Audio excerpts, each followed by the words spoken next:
स्त्रियों को अपने मायके कभी इन 4 दिनों पर नहीं जाना चाहिए, होता है महान अर्थ। दोस्तों, इस वीडियो में हम जानेंगे कि स्त्रियों को ऐसे 4 दिनों पर कभी भी अपने मायके नहीं जाना चाहिए, वरना स्त्रियों का परिवार टूटने लगता है तथा परिवार पर बहुत ही अशुभ प्रभाव पड़ता है। तो जान लीजिए कौन से ऐसे 4 दिन हैं जिन दिनों पर स्त्रियों को कभी भी अपने मायके नहीं जाना चाहिए। तो आइए जानते हैं। धार्मिक शास्त्रों में विवाहित महिलाओं के लिए बहुत सारे रीति रिवाज और धर्म कर्म बताए गए हैं। इनमें से ससुराल से मायके और मायके से ससुराल जाने का सही समय का भी उल्लेख है। साथ ही यह भी बताया गया है कि मायके में कब जाना शुभ होता है और कब जाने से हानि होती है। और यदि आप ससुराल से मायके या मायके से ससुराल जा रही हैं तो आपको इस बात का विशेष ध्यान रखना चाहिए कि आप किस दिन यात्रा कर रही हैं और आखिर ऐसे कौन से 4 दिन हैं जिन पर स्त्रियों को कभी भी ससुराल से मायके नहीं जाना चाहिए और मायके से ससुराल नहीं जाना चाहिए। यदि आपको मायके जाना है तो आपको बुधवार और शनिवार के दिन ही जाना चाहिए। आप चाहे तो शुक्रवार के दिन भी मायके जा सकती हैं, मगर शास्त्रों के मुताबिक शुक्रवार को मायके से ससुराल लौटने के लिए बहुत ही अच्छा दिन माना गया है।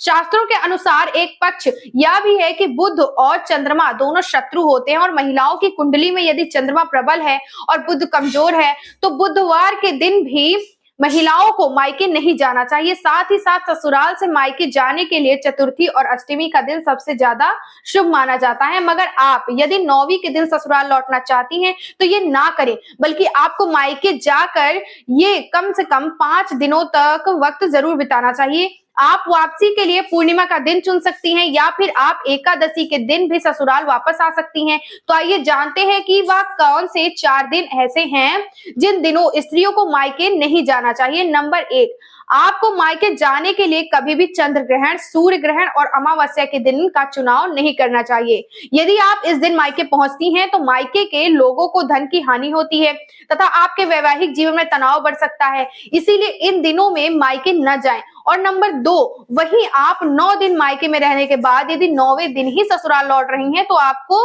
2 दिन और ठहरना चाहिए और 11वां दिन पूरा करने के बाद ही लौटना चाहिए। यदि आप इन दिनों का ध्यान रखती हैं तो मायके और ससुराल दोनों पक्ष के लोगों को धन का लाभ होता है। और नंबर 3, यदि किसी दिन आप मायके से ससुराल वापस लौट रही हैं या मायके जा रही हैं तो उस दिन अचानक से कांच टूट जाता है तो उस दिन की यात्रा आपको टाल देनी चाहिए। और नंबर 4, आपको कभी भी अपने जीवन साथी से झगड़ा करके यात्रा नहीं करना चाहिए। ऐसा करने से अत्यंत अशुभ प्रभाव पड़ता है और ससुराल और मायके दोनों पक्ष में धन की हानि होती है।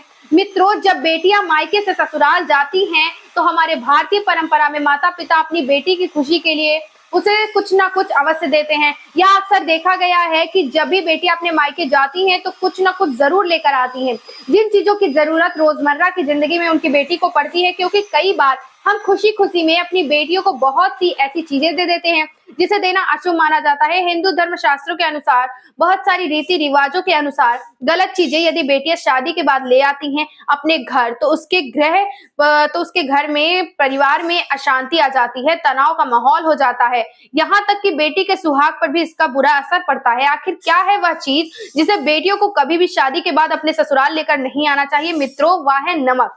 बेटियां जब शादी के बाद मायके से ससुराल जाती हैं तो उसका धर्म क्या होना चाहिए? नए घर में प्रवेश करते वक्त सबको साथ लेकर चलना, सबसे अच्छे से बात करना और जो भी रिश्ता उससे जुड़ा है उन सभी रिश्तों में मिठास घोलना।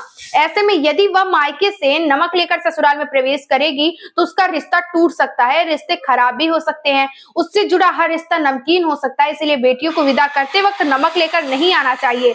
माता पिता को भी इस बात का ध्यान रखना चाहिए कि आपको कभी भी अपने यहाँ से अपनी बेटी को नमक नहीं देना चाहिए। उम्मीद है कि यह जानकारी आपको अवश्य पसंद आई होगी। जय भोलेनाथ, जय माता लक्ष्मी।